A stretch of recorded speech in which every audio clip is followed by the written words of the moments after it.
ಎಲ್ರಿಗೂ ನಮಸ್ಕಾರ. ಗೆಳತಿ ಯೂಟ್ಯೂಬ್ ಚಾನಲ್ಗೆ ಮತ್ತೊಮ್ಮೆ ಸ್ವಾಗತ. ಬನ್ನಿ ಸ್ನೇಹಿತರೆ, ಇವತ್ತು ಬುದ್ಧ ಪೌರ್ಣಮಿ ಅಥವಾ ವೈಶಾಖ ಹುಣ್ಣಿಮೆ ಬಗ್ಗೆ ಮಾಹಿತಿಯನ್ನು ತಿಳಿಸ್ಕೊಡ್ತಾ ಇದ್ದೀನಿ. ತುಂಬಾ ವಿಶೇಷವಾದ ಮಾಹಿತಿ. ಖಂಡಿತವಾಗ್ಲೂ ಈ ಮಾಹಿತಿಯನ್ನು ನೀವು ತಿಳ್ಕೊಳ್ಳೇಬೇಕು. ಯಾಕೆ ಅಂದರೆ ಈ ದಿನ ಮಾಡಿದಂಥ ಪೂಜೆ ಪಾಪಗಳನ್ನು ನಿವಾರಿಸಿ ಮೋಕ್ಷವನ್ನು ನೀಡುತ್ತೆ. ಈ ದಿನದ ವಿಶೇಷತೆ ಬುದ್ಧ ಪೌರ್ಣಮಿ, ಕೂರ್ಮ ಜಯಂತಿ ಹಾಗೂ ಈ ದಿನ ಮಾಡುವಂಥ ಸತ್ಯನಾರಾಯಣ ಸ್ವಾಮಿ ಪೂಜೆ, ಹುಣ್ಣಿಮೆಯ ಲಕ್ಷ್ಮೀ ಪೂಜೆ. ಅಲ್ಲದೆ ಯಾರೆಲ್ಲ ಅಕ್ಷಯ ತೃತೀಯ ದಿನದ ಲಕ್ಷ್ಮೀ ಪೂಜೆ, ಕುಬೇರ ಯಂತ್ರ ಪೂಜೆಯನ್ನು ಮಾಡಿಲ್ಲ, ಈ ದಿನ ಮಾಡಿ. ಸಿದ್ಧಿ ಯೋಗ ಈ ದಿನ ಪೂರ್ತಿ ಇದೆ. ಹಾಗಾಗಿ ಈ ದಿನ ನೀವು ಮಾಡುವಂಥ ಪೂಜೆಗೆ ಹೆಚ್ಚಿನ ಫಲಗಳು ಸಿಗುತ್ತೆ. ಮೊದಲಿಗೆ ಹುಣ್ಣಿಮೆ ತಿಥಿ ಯಾವಾಗ ಪ್ರಾರಂಭ ಆಗುತ್ತೆ, ಯಾವಾಗ ಮುಕ್ತಾಯ ಆಗುತ್ತೆ ತಿಳ್ಕೊಳ್ಳೋಣ ಬನ್ನಿ. ವೈಶಾಖ ಮಾಸದ ಶುಕ್ಲ ಪಕ್ಷದ ಹುಣ್ಣಿಮೆ ತಿಥಿ ಪ್ರಾರಂಭ ಏಪ್ರಿಲ್ 30ನೇ ತಾರೀಕು ರಾತ್ರಿ 9 ಗಂಟೆ 10 ನಿಮಿಷಕ್ಕೆ ಪ್ರಾರಂಭ ಆಗುತ್ತೆ. ಮೇ 1ನೇ ತಾರೀಕು ಶುಕ್ರವಾರ ರಾತ್ರಿ 10 ಗಂಟೆ 50 ನಿಮಿಷಕ್ಕೆ ಮುಕ್ತಾಯ ಆಗುತ್ತೆ. ಅಂದರೆ ಪೂರ್ತಿ ಅಮಾವಾಸ್ಯೆ ಸೂರ್ಯೋದಯ ಸಮಯದಲ್ಲಿ ಹಾಗೂ ಚಂದ್ರೋದಯ ಸಮಯದಲ್ಲಿ ಮೇ 1ನೇ ತಾರೀಕು ಶುಕ್ರವಾರ ಇರುತ್ತೆ. ಅದಕ್ಕಾಗಿ ಹೇಳಿದ್ದು ಈ ಹುಣ್ಣಿಮೆ ತುಂಬಾ ವಿಶೇಷ ಅಂತ. ಬನ್ನಿ ಈಗ ಸಿದ್ಧಿಯೋಗ ಯಾವ ಸಮಯದಲ್ಲಿ ಇರುತ್ತೆ ಅನ್ನೋದನ್ನು ಕೂಡ ತಿಳ್ಕೊಳ್ಳೋಣ. ಏಪ್ರಿಲ್ 30ನೇ ತಾರೀಕು ಗುರುವಾರ ರಾತ್ರಿ 8 ಗಂಟೆ 50 ನಿಮಿಷಕ್ಕೆ ಪ್ರಾರಂಭ ಆಗುತ್ತೆ. ಮೇ 1ನೇ ತಾರೀಕು ಶುಕ್ರವಾರ ರಾತ್ರಿ 9 ಗಂಟೆ 10 ನಿಮಿಷದ ತನಕ ಇರುತ್ತೆ. ಹಾಗಾಗಿ ಶುಕ್ರವಾರ ಪೂರ್ತಿ ದಿನ ಸಿದ್ಧಿಯೋಗ ಇರುತ್ತೆ. ಈ ದಿನ ನೀವು ಮಾಡುವಂಥ ಕೆಲಸ, ಪೂಜೆ ಅತ್ಯಂತ ಶುಭ ಫಲಗಳು ಸಿಗುತ್ತೆ. ಪೂಜೆ ಸಮಯ ಬೆಳಗಿನ ಬ್ರಾಹ್ಮಿ ಮುಹೂರ್ತ 4 ಗಂಟೆ 15 ನಿಮಿಷದಿಂದ ಬೆಳಗ್ಗೆ 6:30 ತನಕ ಮಾಡಬಹುದು. ಬೆಳಗ್ಗೆ 9 ಗಂಟೆಯಿಂದ 10 ಗಂಟೆ ತನಕ ಕೂಡ ಮಾಡಬಹುದು. ಮತ್ತು ಸಂಜೆ ಮಾಡುವಂಥವ್ರು ಸಂಜೆಯ ಗೋಧೂಳಿ ಸಮಯ 5:30ರಿಂದ ರಾತ್ರಿ 8 ಗಂಟೆ 40 ನಿಮಿಷದ ತನಕ ಪೂಜೆ ಮಾಡಬಹುದು. ಸಂಜೆ ಪೂಜೆ ಮಾಡುವಂಥವ್ರು ಆದಷ್ಟು ಬೆಳಗಿನ ಬ್ರಾಹ್ಮಿ ಮುಹೂರ್ತದಲ್ಲಿ ಮಾಡೋದು ತುಂಬ ಒಳ್ಳೆಯದು. 6:30 ಒಳಗಡೆ ಮಾಡೋದಕ್ಕಾಗಲಿಲ್ಲ ಅಂದರೆ ಬೆಳಗಿನ ಬ್ರಾಹ್ಮಿ ಮುಹೂರ್ತದಲ್ಲಿ ಬೆಳಗ್ಗೆ 6:30 ಒಳಗಡೆ ಮಾಡೋದಕ್ಕಾಗಲಿಲ್ಲ ಅಂದರೂ ಕೂಡ ಬೆಳಗ್ಗೆ 7 ಗಂಟೆ ಒಳಗಾಗಿ ಮಾಡೋದಕ್ಕೆ ಪ್ರಯತ್ನ ಮಾಡಿ. ಸರ್ವಾರ್ಥ ಸಿದ್ಧಿ ಯೋಗ ಕೂಡ ಹಿಂದಿನ ದಿನ ರಾತ್ರಿ 8:50ರಿಂದನೇ ಪ್ರಾರಂಭ ಆಗಿರುತ್ತೆ. ಹಾಗಾಗಿ ಬ್ರಾಹ್ಮಿ ಮುಹೂರ್ತದ ಪೂಜೆ ಕೂಡ ತುಂಬ ಶ್ರೇಷ್ಠ.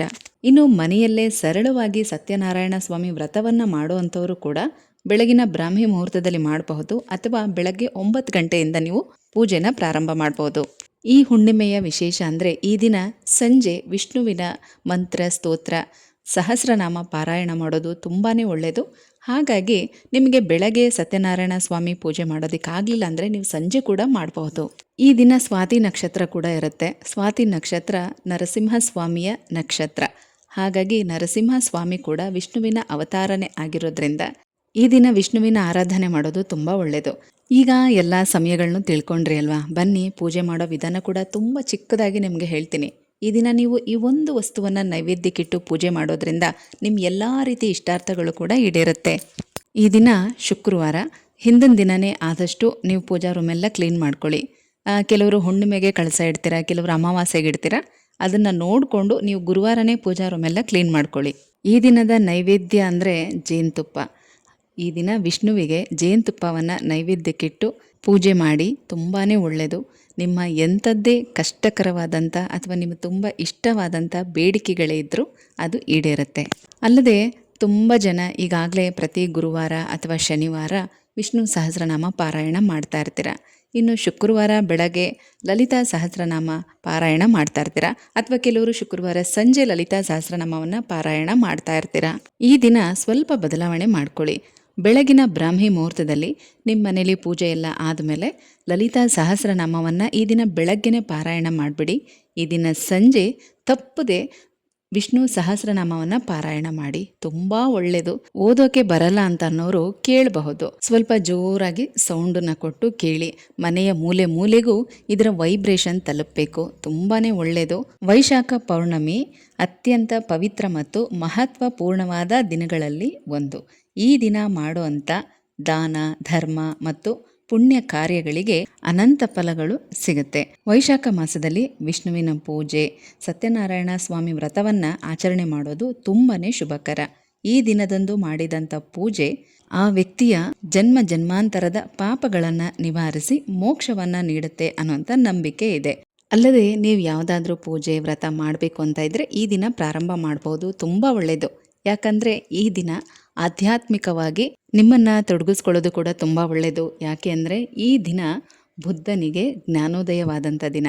ಈ ದಿನ ಬುದ್ಧನ ಜನ್ಮದಿನ ಅಂತ ಕೂಡ ಕರೆಯಲಾಗುತ್ತೆ. ಹಾಗಾಗಿ ಶಾಂತಿ, ಅಹಿಂಸೆ, ಸಮೃದ್ಧಿ ಮತ್ತು ಜ್ಞಾನದ ಸಂಕೇತವಾಗಿ ಈ ಹುಣ್ಣಿಮೆ ಪೂಜೆಯನ್ನು ಆಚರಣೆ ಮಾಡಲಾಗುತ್ತೆ. ನೀವು ಯಾವುದಾದ್ರೂ ಸ್ತೋತ್ರ, ಸಹಸ್ರನಾಮ ಇದನ್ನೆಲ್ಲ ಕಲಿಬೇಕು ಅಂತ ಇದ್ರೂ ಕೂಡ ಈ ದಿನ ಪ್ರಾರಂಭ ಮಾಡಬಹುದು. ಕೆಲವರು ಮಕ್ಕಳಿಗೆ ಅಕ್ಷರಾಭ್ಯಾಸ ಮಾಡಿಸ್ಬೇಕು, ಹಾಗೆ ಅನ್ನಪ್ರಾಶನ ಮಾಡಿಸ್ಬೇಕು ಅಂತೆಲ್ಲ ಕೇಳ್ತಾ ಇದ್ರಿ, ಅದನ್ನು ಕೂಡ ಈ ದಿನ ಮಾಡಬಹುದು. ವೈಶಾಖ ಹುಣ್ಣಿಮೆಯ ವಿಶೇಷತೆಯನ್ನು, ಪೂಜಾ ಸಮಯಗಳನ್ನು ತಿಳ್ಕೊಂಡ್ರಿ ಅಲ್ವಾ? ಇನ್ನು ಯಾವ ರೀತಿ ಪೂಜೆ ಮಾಡಬೇಕು ಅನ್ನೋ ಅಂತ ಸರಳವಾದ ವಿಧಾನದ ಜೊತೆಗೆ ಮುಂದಿನ ವಿಡಿಯೋದಲ್ಲಿ ಸಿಗ್ತೀನಿ. ಹೋಗ್ಬರ್ಲಾ?